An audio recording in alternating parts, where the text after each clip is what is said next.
अब एक और डिजीज बेटा, उसका नाम है कैंसर। कौन सी डिजीज बेटा? कैंसर। ठीक है बेटा, आपको पता है कैंसर क्या होता है? क्या होता है? जब अनकंट्रोल्ड ग्रोथ हो जाएगा, किसी टिश्यू का अनकंट्रोल्ड ग्रोथ हो जाएगा, जब सेल्स डिवाइड हो जाएंगे, uncontrolled growth and division of cells. ठीक है बेटा, यहां पे एक सेल है, ये वाली सेल्स है बेटा, तो यहां पे ये सेल अगर कंटिन्यूसली ग्रो कर रही है, कंटिन्यूसली अनकंट्रोल्ड ग्रोथ हो रहा है, तो ये जो मास ऑफ सेल्स बन रहा है, इसको हम बोलते हैं, इसको हम अनकंट्रोल्ड ग्रोथ को हम कैंसर बोलते हैं, और इस मास ऑफ सेल्स को क्या बोलते हैं बेटा? ट्यूमर्स। इसको हम ट्यूमर बोलते हैं। ठीक है बेटा, ट्यूमर्स। ये बहुत ही खतरनाक बीमारी है जो वर्ल्ड वाइड, जिसने आज तक 1 million Indians suffer from this. अगर हम हिंदुस्तान की बात करेंगे, हिंदुस्तान में हर साल 1 मिलियन लोग सफर करते हैं from cancer. 10 lakh people, 1 million people suffers from cancer every year in India. ये शायद आपको दिख नहीं रहा, नहीं दिख रहा है, कोई बात, मैं समझा दूं। देखो बेटा, एक होती है हमारे पास नॉर्मल सेल, दूसरी होती है हमारे पास कैंसर सेल। दो किस्म की सेल्स। देखो बेटा, अगर हम देखेंगे जो ग्रोथ रेगुलेशन है, अगर हम नॉर्मल सेल की बात करेंगे, इसके ग्रोथ को रेगुलेट किया जाता है। क्या किया जाता है? रेगुलेट, हाईली रेगुलेटेड, इसके ग्रोथ को रेगुलेट किया जाता है, नॉर्मल सेल्स की ग्रोथ को। लेकिन अगर हम इसके कैंसरस सेल में देखेंगे, इसमें लॉस ऑफ रेगुलेशन होती है, लॉस ऑफ रेगुलेशन। इसमें सेल्स के ग्रोथ को रेगुलेट नहीं किया जाता। क्यों नहीं किया जाता है वो हम आगे देखेंगे। ठीक है, कंटैक्ट इनहिबिशन होता है। देखो यहां पे कंटैक्ट इनहिबिशन क्या होता है, मैं आपको समझा दूंगा। ये अगर सेल है, फॉर एग्जांपल ये एक सेल है, ये दूसरी सेल है, ये तीसरी सेल है। ये सेल जब डिवाइड करती है, जब ये सेल डिवाइड करती है, इसने डिवाइड किया, जब ये दूसरे सेल के कांटेक्ट में आती है, तो दूसरा सेल इसको बोलती है कि भाई रुक जाओ, आप मेरे कांटेक्ट में आइए। जब हम फेंसिंग करते हैं घर की, अगर हमसाया के जमीन को हम अंदर लेंगे, तो वो क्या बोलेगा? रुको भाई, आपने मेरे जमीन को अंदर लिया। उसी तरीके से जो ये सेल्स होते हैं, जब ये ग्रो करेगी, अगर ये नेबर सेल्स की कांटेक्ट में आएंगे, तो नेबर सेल्स इसको रोकते हैं। लेकिन ये वाली सेल्स जो होती है कैंसर, ये नहीं मानते, ये तब भी ग्रोथ करते हैं। इसको बोलते हैं भाई ओ रुक जाओ रुक जाओ, ये नहीं रुकता है, ये तब भी ग्रो करते हैं। तो उसको हम बोलते हैं कांटेक्ट इनहिबिशन। तो ये कांटेक्ट इनहिबिशन जो नॉर्मल सेल्स में होता है, cell stop dividing when they touch others. Cell क्या करती है? नॉर्मल सेल डिवाइड नहीं करती है जब वो दूसरी सेल को टच करेगा। लेकिन यहां पे क्या? ये लॉस्ट सेल डिवीजन, अनकंट्रोल,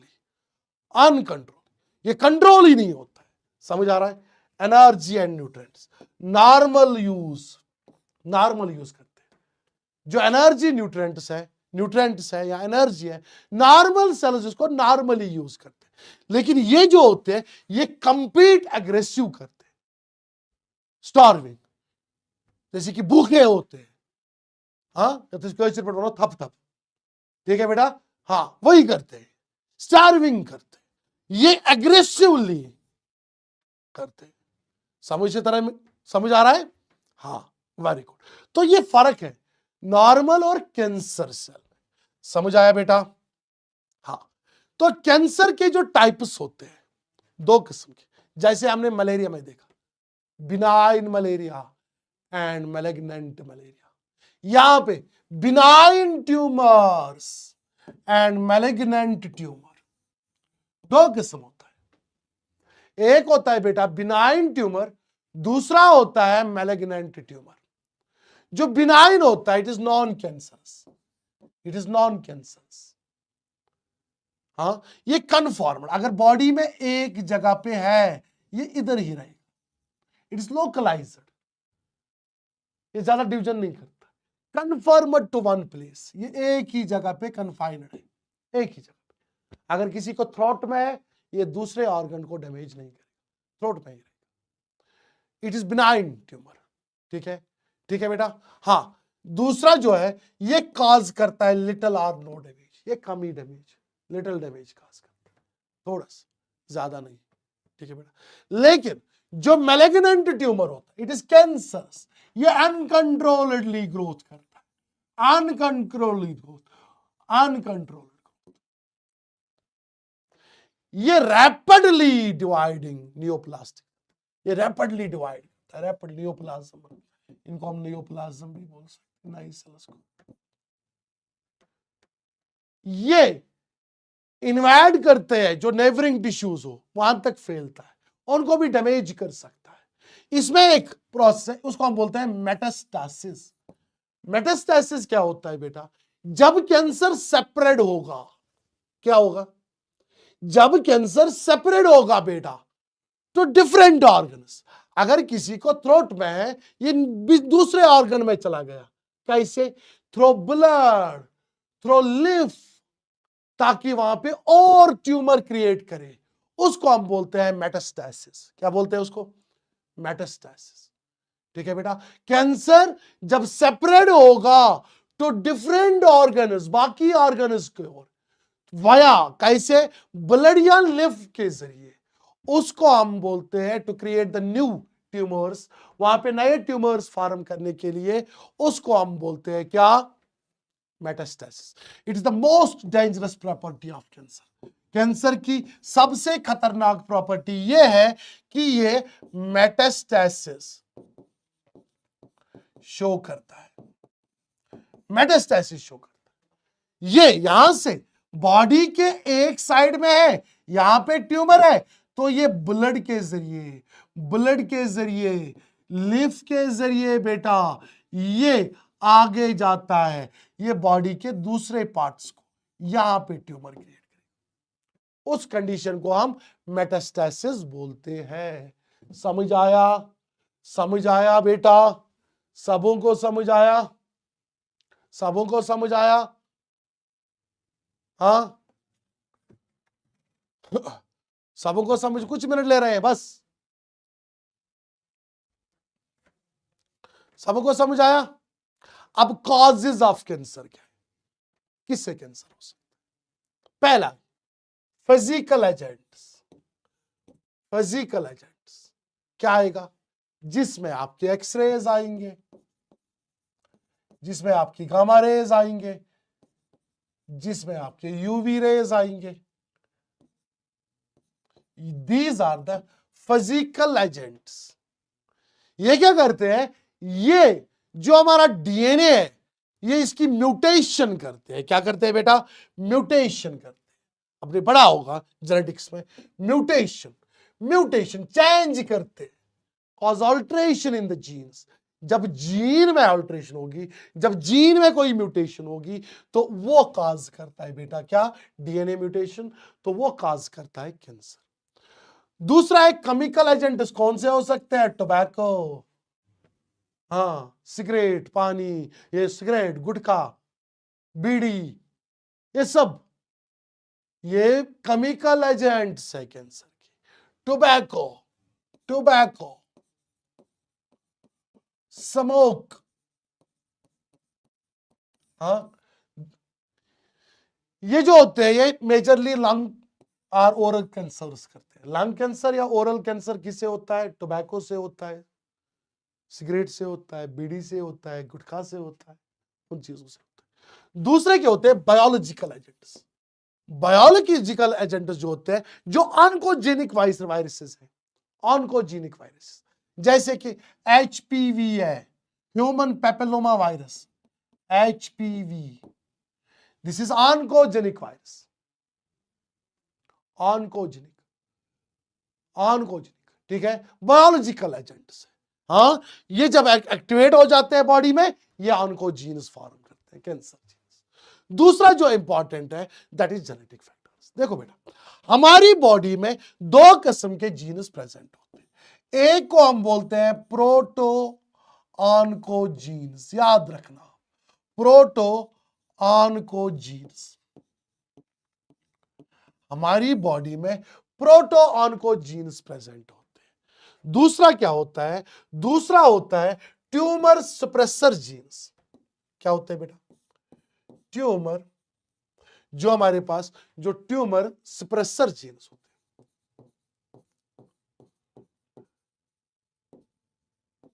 दो किस्म के जीन्स होते हैं हमारी बॉडी में, दो किस्म के सेल्स होते हैं जिनमें यह होता है प्रोटो ऑन्कोजीन्स और ट्यूमर सुप्रेसर जीन्स।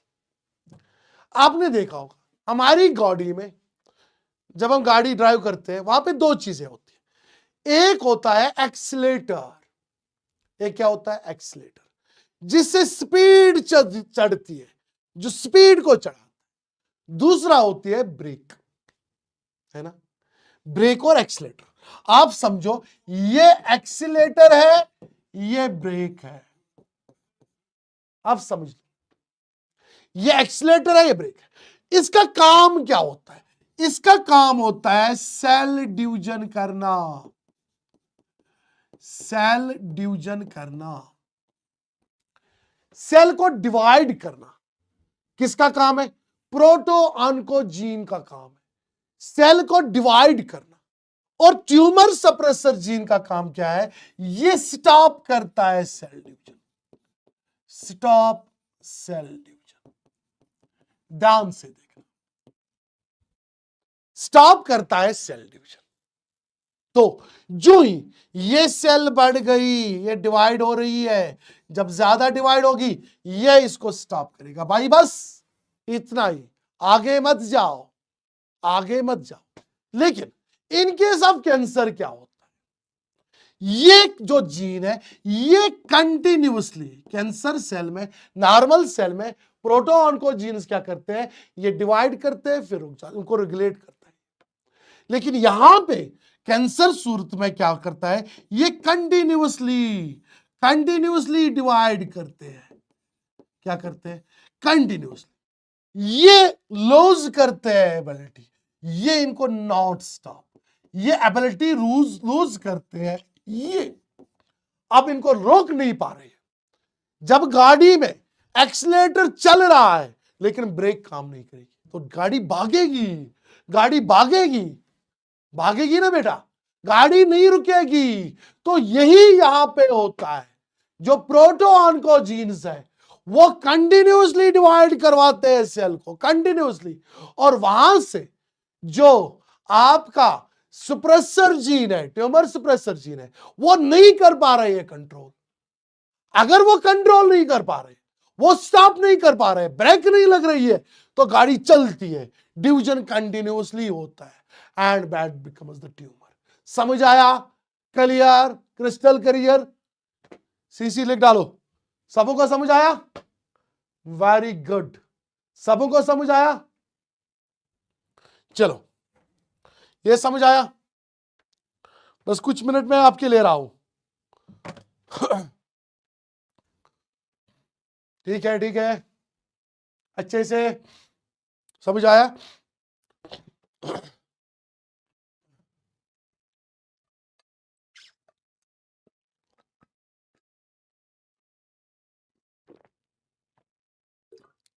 समझ आ रहा है बेटा अच्छे से? क्लियर, गुड,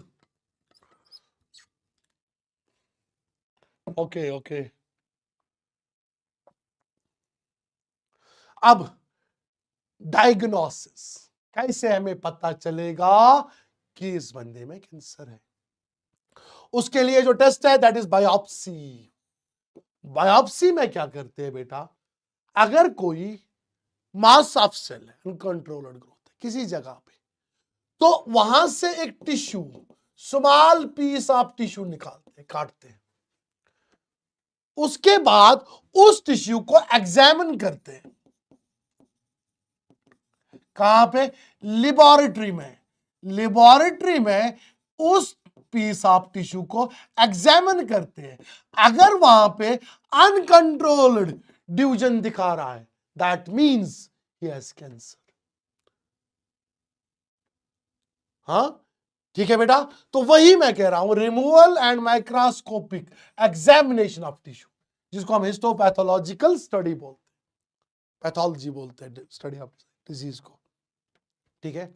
हाँ, histopathological study.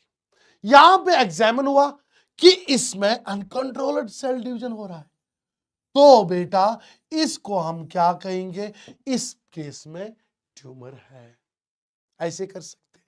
It is invasive technique, ये इनवेजिव है जहां पे जख्म लगता है। दो किस्म की टेक्निक्स होते हैं हमारी डायग्नोस्टिक टेक्निक्स, एक होती है इनवेजिव, दूसरी होती है नॉन इनवेजिव, जहां पे जख्म हम नहीं देते, जैसे कि एमआरआई करते, एक्सरे करते, ठीक है बेटा, वेरी गुड। दूसरा होता है blood bone marrow test, blood का या बोन मैरो का। इसमें क्या होता है, detect increased cell counts, especially in case of किसमें, ल्यूकीमिया, जो ब्लड कैंसर होता है।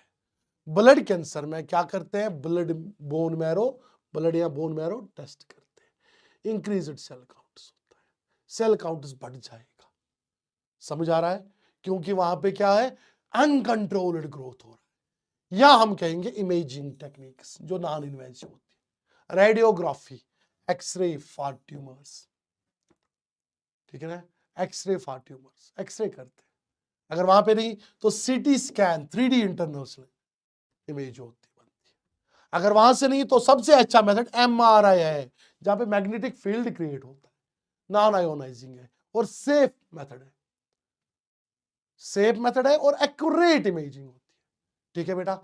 उसके बाद भी कर सकते हैं molecular and immunological test, detect cancer specific antigens और जीन्स। ये क्या करता है बेटा, यहां पे हम डिटेक्ट करते हैं कैंसर स्पेसिफिक एंटीजन्स और जीन्स, समझ आ रहा है बेटा।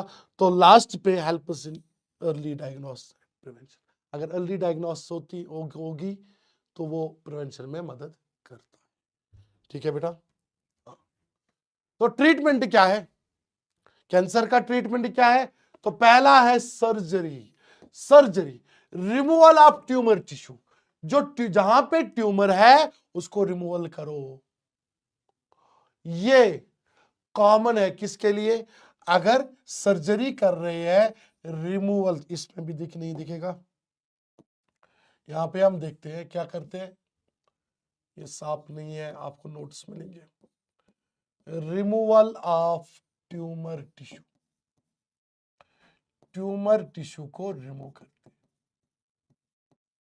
हाँ, it is common for localised cancers, जो लोकलाइज्ड कैंसर्स होते हैं, लोकलाइज्ड कैंसर जो एक ही जगह पे लोकलाइज्ड, जिनको हम बिनाइन बोला, बिनाइन कैंसर्स, रेडियोथेरेपी कर सकते हैं।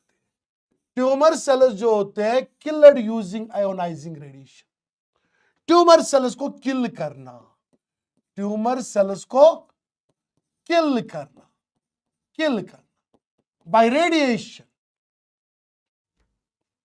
हाँ, इसमें खास ख्याल रखना होता है कि जो बेटा नॉर्मल टिश्यूज है इनको प्रोटेक्ट करना है।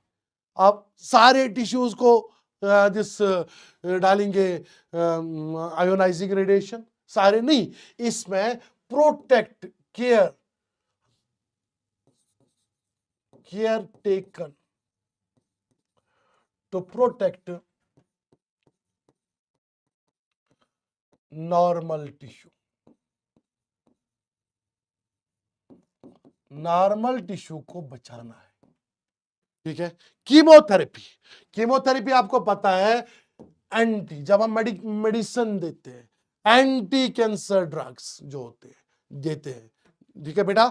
जो जब हम देखते हैं, हमने नॉर्मली सुना होगा, आप लोगों ने सुना होगा, कैंसर पेशेंट को क्या होता है, क्या होता है बेटा, उसको हियर लॉस होता है, hair loss, weight loss, hair loss. जो हियर लॉस होता है, this is not due to the cancer but it is due to the chemotherapy, जो हम इसको मेडिसिन दे रहे हैं, जो इसको एंटी दिस कैंसरल ड्रग दे रहे हैं, उसकी वजह से उसको ब्लड लॉस होता है। समझ आ रहा है बेटा? समझ आ रहा है बेटा? तो इसके एंटी कैंसर ड्रग्स के साइड इफेक्ट्स है, हेयर लॉस है, एनीमिया है, एनीमिया ब्लड कम होता है। ठीक है बेटा? समझ आ रहा है? Aminotherapy strengthens the immune system, immune system इसको बढ़ाना, अमीनोथेरेपी दे सकते हैं। समझ आ रहा है?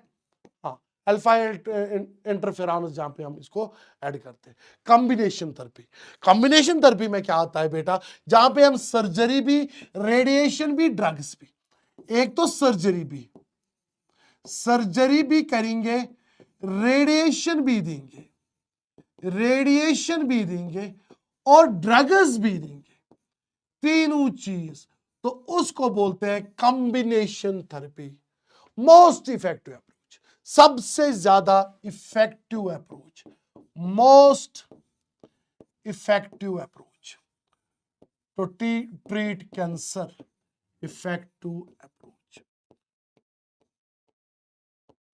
सबसे ज्यादा इफेक्टिव अप्रोच जो है दैट इज कॉम्बिनेशन थेरेपी। कौन सी है बेटा? Combination therapy. हाँ, खत्म। ठीक है बेटा? इतना काफी है, काफी है, इतना काफी है। हाँ बेटा, अब थोड़ा होमवर्क, इस सेशन को अच्छे से सुना होगा, अच्छे से पढ़ा होगा, तो ओवरऑल कोशिश यही रहती है कि ज्यादा से ज्यादा आपको दिया जाए, ताकि आपके जो एग्जाम्स आने वाले हैं वो आप आसानी से, आराम से क्लियर कर सकोगे, मैक्सिमम मार्क्स से करोगे। ठीक है बेटा? तो इस पे आप नजर रखिए। अल्लाह हाफिज, अल्लाह आपको सलामत रखे और दुआओं में याद रखिएगा। Thank you. बहुत लेट हुआ है, 10-15 मिनट मैंने एक्स्ट्रा लिए आपसे, कोई बात नहीं है। तो थैंक यू बच्चा, आप देर तक, लास्ट तक यहाँ पे रह गए, उसके लिए thank you, thank you, thank you, शुक्रिया।